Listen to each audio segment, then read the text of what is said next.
Pak SBY, apa kabar? Selamat pagi. Selamat pagi. Kabar baik, alhamdulillah. Mbak Sehat Retno? ya Pak? Alhamdulillah Pak. Jadi kalau di Pacitan gini ya Pak, pagi-pagi langsung melukis. Di Pacitan atau di Cikeas, almost every day saya melukis. Oh, begitu. Kecuali kalau ada kegiatan lain. Dan Mbak Retno traveling pun ya sekarang, kemarin saya Jakarta, Semarang, Surabaya, Malang, saya juga melukis. Nah Bapak ini selalu melukis di dalam studio begini atau di luar juga, outdoor gitu Pak? Yang lebih sering memang di studio, tetapi I love juga painting outside, dalam arti outdoor paintings ya. Oke, Tapi Pak. kalau di studio itu ya lebih tenang sebetulnya, tapi kurang menantang. Oh, kurang menantang. Jadi Kalau di semua luar, ada plus minusnya Ada ya plus Pak? minusnya, dan saya ingin menjelajahi semuanya. Wow, Saya oke. bisa melukis di studio, tapi juga saya suka bisa melukis di luar. Kalau saya melukis outdoor atau plein air painting, saya bawa perangkat ini, dan ini contoh lukisan-lukisannya. Iya, iya. Ini saya lukis di Pantai Klayar, Pacitan. Oh. Dari sini sekitar 40 menit. Iya. Ada beautiful beach. Iya, iya. Saya lukis, dan ini menggunakan jari-jari. Apa sih Pak dampak yang dirasakan kalau dari melukis? Mungkin bisa jadi semacam terapi. Setelah kehilangan Ibu Ani, memang saya down. Saya harus jujur mengakui, hari-hari saya berat sekali. So, dengan saya melukis sejak 3 tahun yang lalu kurang lebih itu, bringing peace into my heart. Jadi rasanya teduh, saya masih punya harapan untuk hari esok, saya bisa menerima takdir Allah, dan itu betul. For me, ini merupakan peneduh dan menyukseskan saya dalam healing proses setelah ditinggal almarhumah istri tercinta.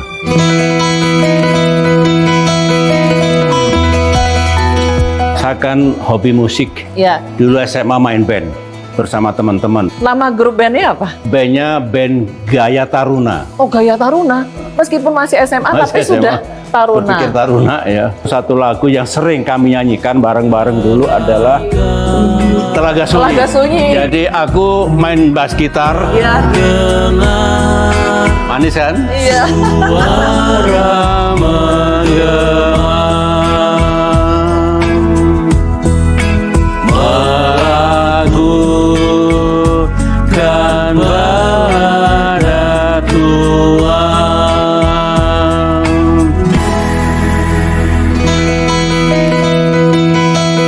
Ini gerbang atau gate Akademi Militer di Magelang. Disinilah kami digembleng selama 4 tahun dulu. Sebagai pemimpin Kor Taruna dulu, Komandan Divisi, sering memimpin seperti ini, tentu pasukannya banyak sekali. Ini Gunung Tidar yang bersejarah. Waktu itu Bapak satu angkatan dengan Pak Prabowo ya, Presiden kita saat 4 tahun ini. bersama-sama beliau saya. Nah, gimana tuh Pak?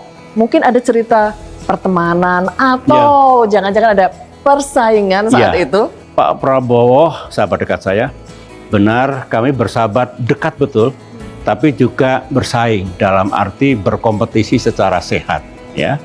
Karena baik sebagai sahabat, tetap menjaga kedekatan persahabatan, tapi berkompetisi dalam arti ingin sama-sama sukses. Pak Prabowo di baret merah, saya di baret hijau. Sama-sama jadi kolonel, jadi jenderal, alhamdulillah sekarang sama-sama menjadi presiden. Pak Prabowo yang saya kenal dulu, mulai tingkat 1, memiliki idealisme yang tinggi. Juga sangat mencintai negeri ini, seperti kita juga lah. Dan aktif bersama-sama saya di kegiatan Kor Taruna.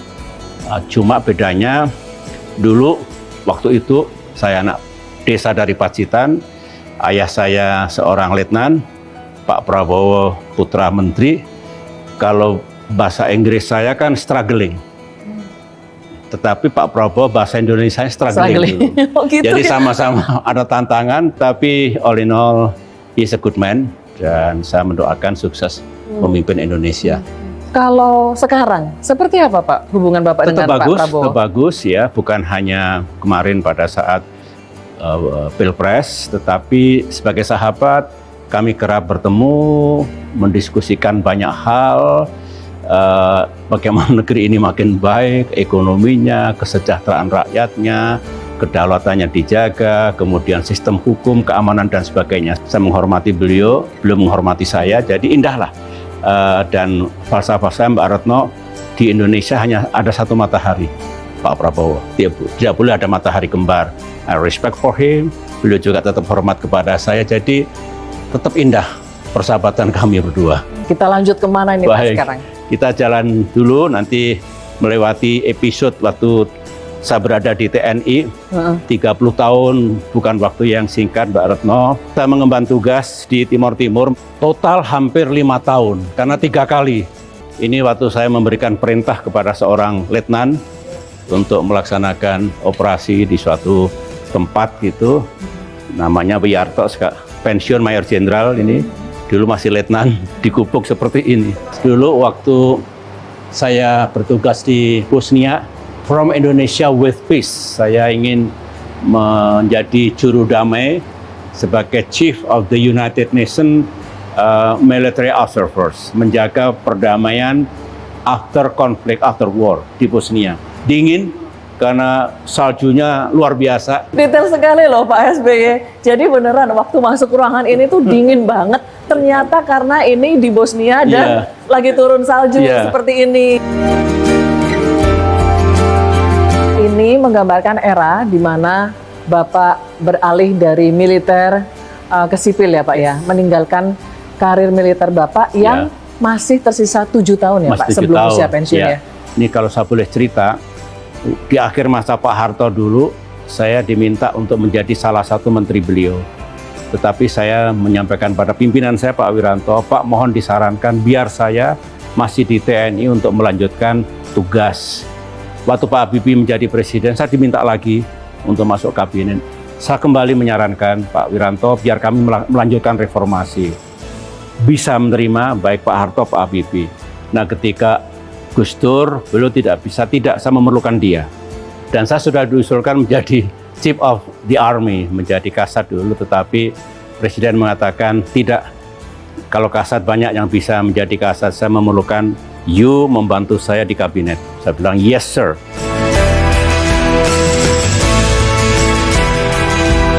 Ini Mbak Retno, ruangan yang mengabadikan pemilihan presiden tahun 2004. Seperti ini. Wah luar biasa Pak, masih ada atributnya, ini ada pin, masih tersimpan. ada kaosnya dan segala macam. Apa sih Pak yang mendorong Bapak masuk ke politik praktis? Saya sudah mengabdi 30 tahun di militer, tapi saya harus terjun ke politik karena sudah di dunia politik. Tentu dream saya berubah, tentu saya punya hak untuk ikut berkompetisi. Nah disitulah dulu saya maju sebagai capres. Sebenarnya saya sudah berada di luar pemerintahan, bukan masih di pemerintahan, banyak yang keliru. Saya sudah di luar pemerintahan, saya kampanye untuk Partai Demokrat, partai yang saya gagas berdirinya dulu. Dan setelah itu Demokrat alhamdulillah berhasil, saya punya hak untuk ikut maju. Kita tarik mundur lagi ke tahun 2014.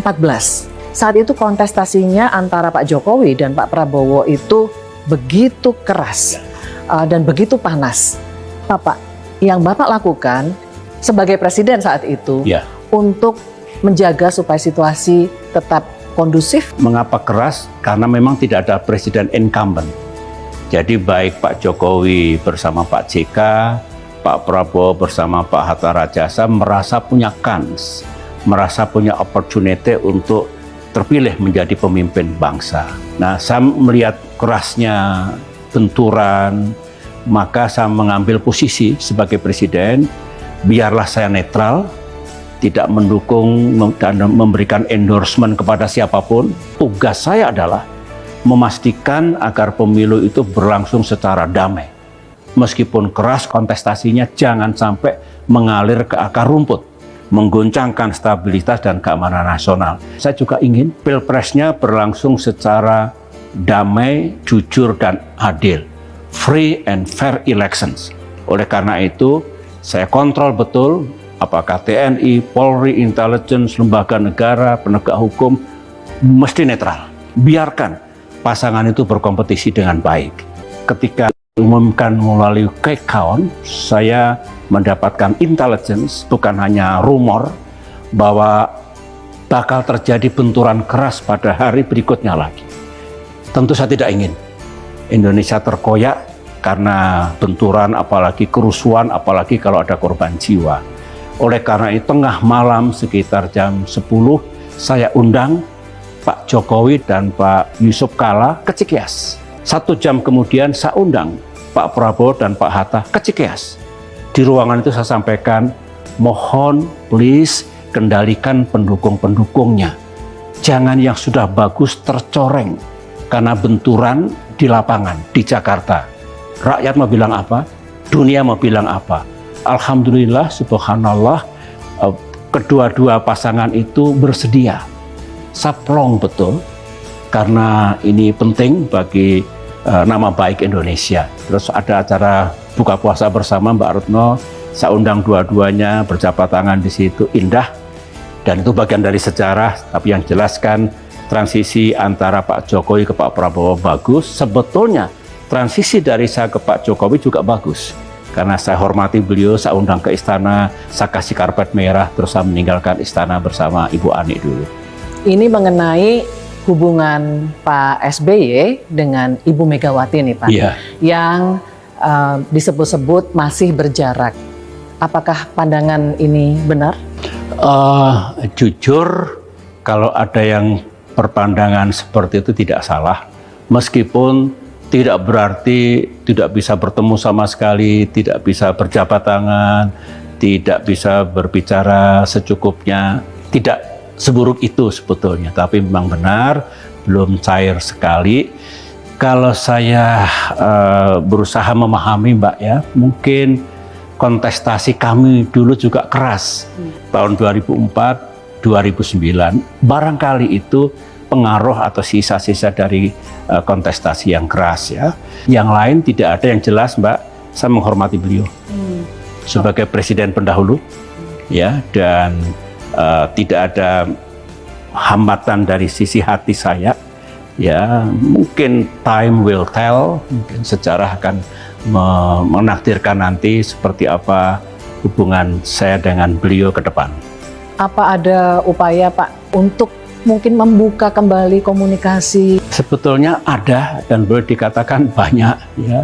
Paling tidak mendiang Bapak Taufik Kemas, bersahabat dengan baik sampai akhir hayatnya dengan saya, itu ingin betul. Dan Pak Taufik Kemas sering berbincang-bincang dengan almarhumah istri tercinta Ibu Ani untuk bagaimana kedua keluarga ini bisa menjalin lagi silaturahmi dengan baik. I know beliau seperti itu, Ibu Ani juga welcome sekali. Tetapi sekali lagi memang Tuhan belum menakdirkan, artinya ada. Dan kalau ada acara-acara formal, Ibu Megawati juga datang, bertemu dengan saya, berjabat tangan. Tetapi mungkin Pak Taufik Kemas dan sahabat yang lain ingin lebih dari itu. Bagus kalau mantan presiden membawa keteduhan bagi dunia politik di Indonesia. Apalagi 10 tahun. More than enough. Andai kata ada undang-undang dasar yang diubah pun saya tidak akan maju lagi.